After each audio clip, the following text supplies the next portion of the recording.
తెలుగు ఇండస్ట్రీలో the biggest super stars sons movie Magadheera వచ్చింది.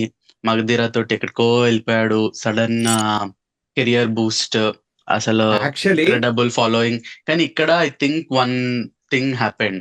అది this is just my personal opinion. మళ్ళీ నువ్వు initial success whatever Ram Charan saw, Chirutha గానీ లేకపోతే మగధీర గానీ ఆరెంజ్ అంత సక్సెస్ అవ్వకపోయినా ఇప్పుడు మనం లేపుతున్నాం. కానీ ఒక సిరీస్ ఆఫ్ మూవీస్ వరకు కానీ Ram Charan did not get a lot of credit for that movie. Stardom వచ్చింది, everybody started recognizing him, he started having a fan following.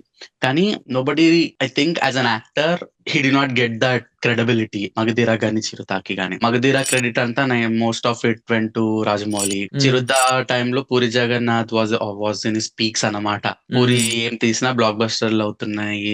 Like there was ఎరా అన్నమాట, పూరి ఎరా అప్పుడు. The biggest game changer in his career is Rangasthalam, Sukumar school. ఈ మీద చెప్పొచ్చు రంగస్థలం మీద episode మొత్తం చేయొచ్చు. ఎగ్జాక్ట్లీ, నేను అదే చెప్పబోతున్నా. రంగస్థలం గురించి ఎత్తితే నేను రోజంతా మాట్లాడాను. Yeah, I think one movie will change your life, one movie will change your life అని చెప్పేసి ఒక సేయింగ్ ఉంటది కదా. That one movie change Ram Charan's life అనిపిస్తుంది నాకు.